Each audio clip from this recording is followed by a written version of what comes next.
The days of the Sacramento Kings being a terrible team are now over. This season, they're one of the better teams in the Western Conference and in the league in general. They're 7th in win percentage, 1st in points per game, 2nd in field goal percentage, 8th in three-point percentage, 10th in free throws, 3rd in assists. And the only real flaws of this year's Kings team is their underwhelming defense and rebounding ability. They're currently the 26th ranked defense, while also being 27th in points allowed in the paint. So they do have a below average defense, and that'll most likely come to light during the playoffs. But how exactly are the Kings so good? Well, to answer that, we'll have to take a deep dive into their all-star point guard De'Aaron Fox, starting with his finishing ability. He's 6th in the NBA in shots in the non-restricted area, which is about 5 to 9 feet from the rim, shooting 51% on 6 attempts per game. And he's also top 10 in drives per game, so he gets to the rim at a pretty high volume. And his insane efficiency to go along with it is just incredible to say the least. He's got tremendous body control and core strength, which helps him absorb contact against bigger players. And remember, he only weighs around 185 pounds, so that's what really makes it that much more impressive. And the reason he's able to get into the lane so easily is due to his blazing speed and quickness along with his shifty handles. Once he's got a step on you, it's honestly game over. And he's got some bounce, so if you're late on rotation, he'll have no problem putting you on a poster. But one of his favorite finishing moves is the Euro step, and he without a doubt has one of the best Euro steps in the entire league. It's so ridiculously quick and fluid that it's very hard to stay in front of him once he does it. And he can do it in pretty much any setting, both half court and full court in transition. And speaking of transition, he's actually 5th in the NBA in points per game in transition. And this again has a lot to do with his remarkable speed. Last season, he was 11th in transition, so he made a huge jump in this area, and it shows in his points per game average. He's one of those small point guards that are a lot stronger than they appear, because no weak or soft guard could pull off the things he can pull off amongst the trees. And a lot of it is just because he's a fearless basketball player. When he's committed to a drive, he intends on getting there whether you're standing there or not. And combine that with his amazingly soft touch, the finesse and dazzle he can put on his layups with both hands, it just makes you go wow, because a defender can be playing perfect defense and Fox is still able to kiss the ball off the glass even with a hand in his face. But now let's talk about another area where he's been absolutely elite. In the mid-range. Fox is shooting 47% on 3 attempts in the mid-range, which puts him around the top 20 mark, and he's actually 6th in the NBA in mid-range shots in the 4th quarter according to NBA.com. And this is where his speed and quickness really benefits him, because as a defender, there is no way you can play up on him because obviously he'll just blow by you. So you basically have to just hope he misses. And according to the stats, he doesn't do that very often in this area. And the thing is, even if you contest the shot, it won't do much because he already has a naturally high arc on his mid-range shots. The 25-year-old is quickly emerging with some of the best mid-range scorers in the NBA, like DeMar DeRozan, KD, and Devin Booker. It's just automatic, plain and simple. His sweet spot is just right inside the free throw line, and that's why he's 9th in the NBA in shots within 10 to 14 feet. He usually shoots these shots leaning away from the basket, but that arc and great touch makes it an easy and high percentage shot for him. He loves creating space in the mid-range with his quick step back, and this is a really effective way to get off a quality shot due to the arc that he puts on it. So this is really what his offense consists of: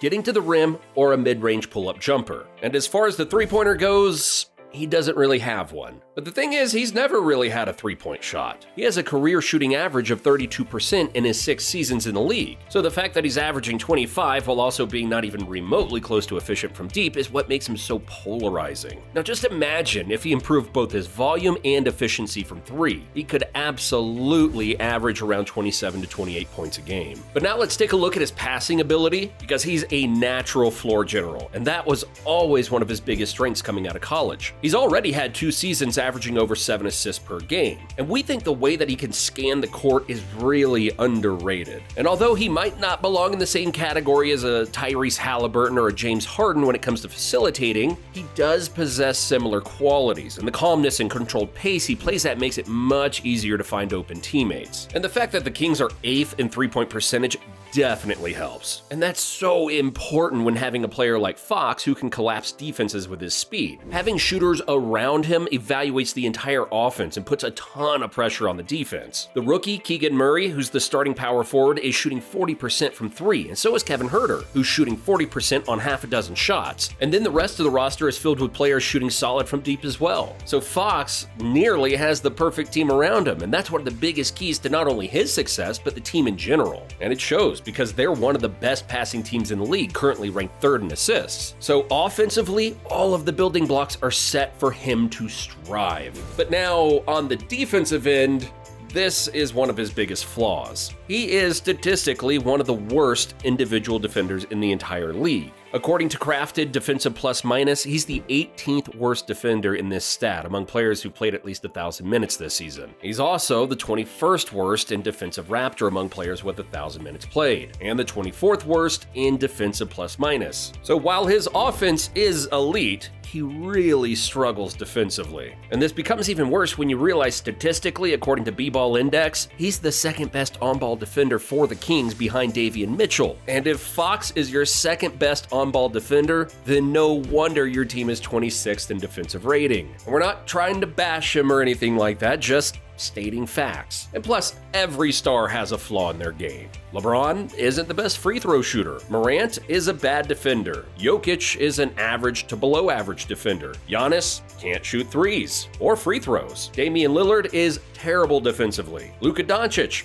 below average defensively, and the list goes on. But what really helps a player like Morant on that end of the floor is that he has Dylan Brooks and Jaren Jackson Jr., 2 great defenders who can assist in many different ways. The same with Steph Curry. He has Draymond, Andrew Wiggins, Gary Payton II, and Dante DiVincenzo. But the best defender on the Kings is Davion Mitchell. And while he is a pretty good point guard defender, there's only so much he can do at his height. So when you have a bad defensive point guard on an already bad defensive team, he's gonna get exposed more and more. And the thing is, the Kings have been even worse on defense as of late, as they've dropped to 29th in defensive rating over their last 13 games. They do have one of the better paint defenses in the league. They're 9th in points allowed in the paint. So it's painfully obvious that the majority of their lackluster defense is coming from the perimeter. And with a Fox and Huerter backcourt, that's not really surprising. But just to wrap this up, De'Aaron Fox is one of the most talented offensive players in the NBA, and he's arguably the clutchest scorer in the league. When you talk about a player knowing his spots on the floor and getting to it and executing, Fox is the perfect example. And the defense knows he's going to do one of 2 things, either drive to the rim or pull up for a mid-range jumper. But for many different reasons, stopping him is not as easy as it sounds. And we didn't get to mention it in this video, but Fox has also really benefited from Domantas Sabonis this season, because Sabonis leads the entire NBA in screen assists per game. And with Fox's speed and ability to accelerate and decelerate and get downhill with the highly effective screens that are set for him, it's no surprise that he's scoring at this level of efficiency. And like we said earlier, this Kings team is built perfectly for him. Almost. But what do you think? Can De'Aaron Fox lead Sacramento to a successful playoff run? Let us know down in the comments below. Thank you for watching, and we'll see you in the next one.